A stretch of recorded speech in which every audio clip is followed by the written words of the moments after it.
கிறிஸ்துவுக்குள் அன்பான தேவனுடைய பிள்ளைகளே, ஆண்டவரும் உலக இரட்சகருமான இயேசு கிறிஸ்து முனையிட்ட நாமத்தினாலே உங்கள் எல்லாரையும் வாழ்த்தி ஆசீர்வதிக்கிறேன். கர்த்தர் உங்களை ஆசீர்வதிப்பாராக.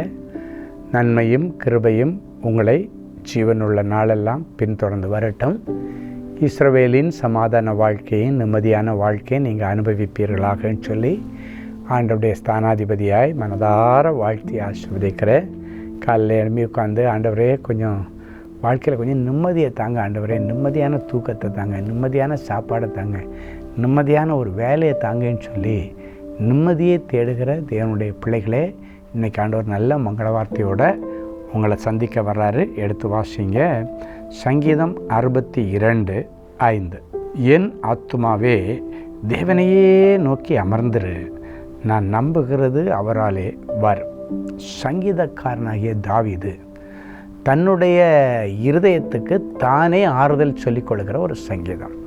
அவனுடைய ஆத்மா கொதிக்குது, கொந்தளிக்குது, சுற்றி பிரச்சனை, சுற்றி எனிமீஸ், சுற்றி எங்கே போனாலும் இவனுடைய உயிரை வேட்டையாடுற மாதிரி, மான வேட்டையாடுற மாதிரி இவன் உயிரை வேட்டையாடுறதுக்கு ஜனங்கள் சுற்றி கொண்டிருக்கிற நேரம் அவனுடைய மனசு படபடத்துட்டுருக்கு. அப்போ கூட தாவீது தன் ஆத்துமாவை பார்த்து பேசுகிறான். என் ஆத்துமாவே நீ இதெல்லாம் பார்த்து கலங்கிறாத, என் தேவனையே நீ நோக்கி அமர்ந்திரு, நான் நம்புகிறது அவராலே வரும். நான் நம்புகிறேன், என்ன ஆண்டவர் இதோட விடமாட்டார், இப்படியே விடமாட்டார். நான் இதோடு அழிஞ்சிருவேன்னு எல்லாரும் நினைக்கிறாங்க. நான் அழிய மாட்டேன்.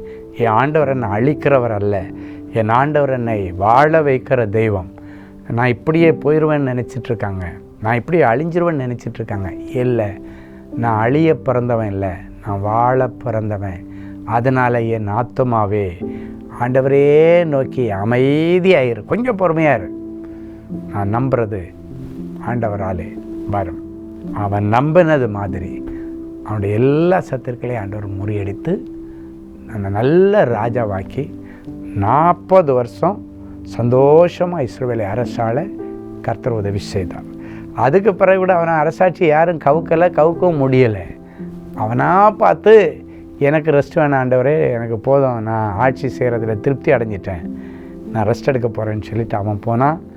அவன் பிள்ளையாகிய சாலமோன் அரசாட்சிக்கு வந்தான். ஸோ இன்றைக்கி தொய்ந்து போன இருதயம், நொந்து போன இருதயம், ஏமாந்து போன இருதயம், இவர்களுக்கெல்லாம் ஆண்டவர் இந்த வசனத்தின் மூலமாக சொல்கிறாரு, உன் ஆத்மாவை பார்த்து நீ விசுவாசத்தில் பேசு.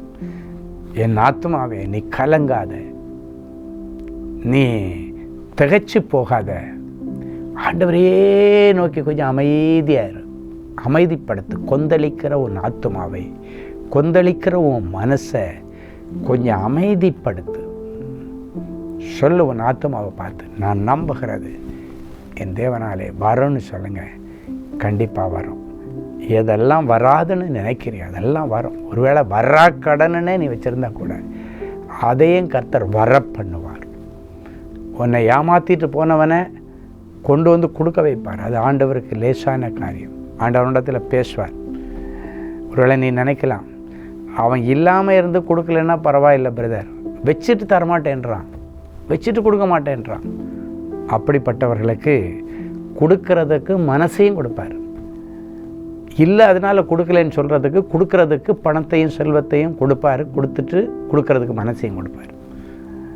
அது உனக்கு வரும், சரியான நேரத்தில் வரும், உனக்கு தேவையான நேரத்தில் வரும்.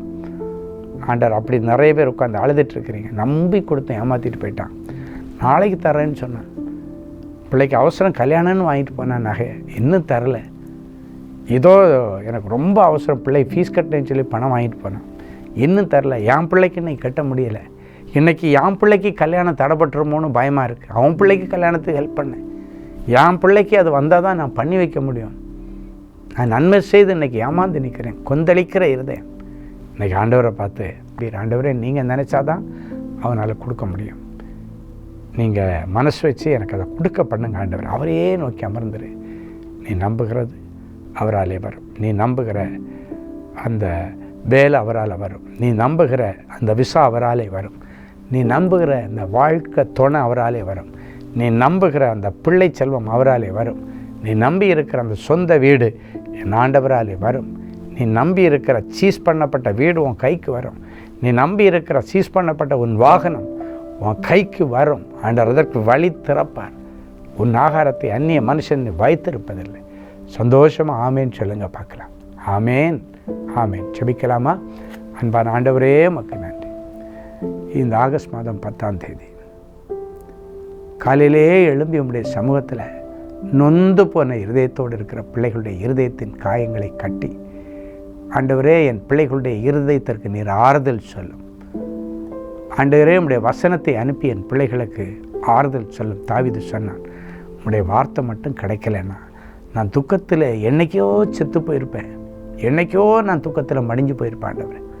அதே போல் உங்கள் வார்த்தை தான் இவ்வளவு நாளும் என் பிள்ளைகளை தேற்றிக் கொண்டிருக்கேன். ஒவ்வொரு நாளும் காலையில் மங்கள வார்த்தையை கேட்டுட்டு அந்த வார்த்தை தேற்றுகிறபடினால தான் அவங்கவுங்க வேலைக்கு போயிட்டுருக்காங்கப்பா. இன்றைக்கு மங்கள வார்த்தையில் சொன்னீங்க, தேவனையே நோக்கி அமர்ந்துரு என் ஆத்துமாவே, நீ நம்புகிறது அவரால் வரும். இந்த வார்த்தையின்படி இவர்கள் நம்பி காத்திருக்கிற காரியங்கள் நம்பிக்கை வீண் போகாது என்ற வசனத்தின்படி என் பிள்ளைகளுக்கு ஆகட்டும், நடக்கட்டும், வரட்டும், நிறைவேறட்டும். இயேசுவின் மூலம் பிதாவே, ஆமென்.